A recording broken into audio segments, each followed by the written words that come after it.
जैसे हम जानते हैं कि हमारा परमेश्वर जो भी उसके पास आता है वो उसको कभी रिजेक्ट नहीं करता, कभी नकारता नहीं, वो हमेशा उसको एक्सेप्ट करता है। एक वचन को आज हम पढ़ेंगे, मती उसका पहला अध्याय और उसका 5 आयत। सलमोन और राहाब से बोझ उत्पन्न हुआ और बोझ से रूत, रूत से ओबेद उत्पन्न हुआ, ओबेद से यशे उत्पन्न हुआ। हालेलुया। अगर आज हम रूत की स्टोरी को पढ़ते हैं, रूत की कहानी को पढ़ते हैं, तो हम सब जानते हैं कि रूत मोआबिन स्त्री थी।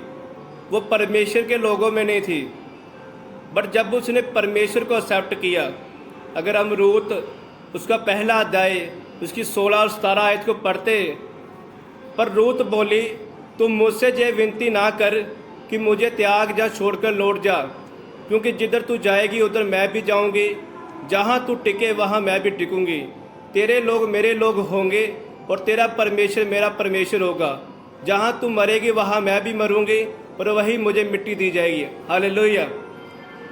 जहाँ पे रूत मोआबिन स्त्री थी, वो परमेश्वर के लोगों में नहीं थी, बट जब उसने परमेश्वर की सामर्थ को देखा और परमेश्वर के कामों को देखा, तो उसने बोला कि तेरा परमेश्वर मेरा परमेश्वर होगा। उसने नौमी से बोला, अपनी सास से बोला कि तेरा परमेश्वर मेरा परमेश्वर होगा। और उस स्त्री ने, जो कि परमेश्वर के लोगों में नहीं थी, परमेश्वर को एक्सेप्ट किया, उसके कामों को एक्सेप्ट किया और परमेश्वर ने उसको अपनी ब्लड लाइन में शामिल कर लिया।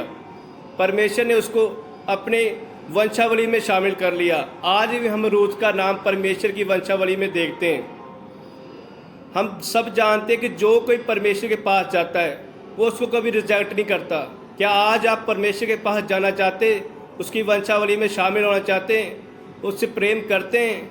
आज अगर हम उसकी वंशावली शामिल होना चाहते हैं, चाहे वो कोई भी हो, किसी भी धर्म का हो, किसी भी जात का हो, हमें अपने पापों से तौबा करनी है और परमेश्वर के पास जाना है।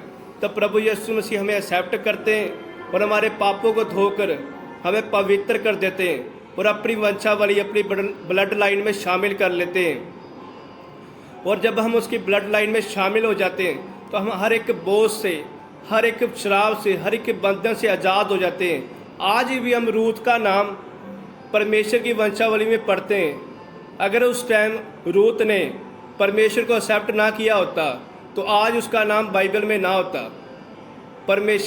उसने परमेश्वर को एक्सेप्ट किया, परमेश्वर ने उसको अपनी वंशावली में शामिल कर लिया। आज जब हम परमेश्वर को एक्सेप्ट करते हैं, उसके कामों को एक्सेप्ट करते हैं, तो परमेश्वर हमें ब्लड लाइन में शामिल कर लेता है। अगर आज आप भी परमेश्वर की ब्लड लाइन में शामिल होना चाहते हैं, उसकी वंशावली में शामिल होना चाहते हैं, चाहे वो किसी भी धर्म का हो, किसी भी जात का हो, अपने पापों से तौबा करे, अपने मन को फिराए और प्रभु यीशु मसीह के आगे प्रार्थना करे, परमेश्वर आपको अपनी ब्लड लाइन में शामिल कर लेगा। वो आपको कभी भी रिजेक्ट नहीं करेगा, आपको कभी भी नकारेगा नहीं, क्योंकि हमारा परमेश्वर प्रेम करने वाला परमेश्वर है। हमारा परमेश्वर प्रेम परमेश्वर है। वो सदा हमसे प्रेम करता है। उसने अपने हाथों से हमें बनाया है। वो हमें कभी भी रिजेक्ट नहीं करता। अपने पापों से तौबा करे और परमेश्वर से अपने पापों की माफ़ी मांगे, तो वो आपको एक्सेप्ट कर लेगा अपने बेटे और बेटी के रूप में। इस वचन के द्वारा परमेश्वर आपको आशीष दे। सबको जय मसीह की।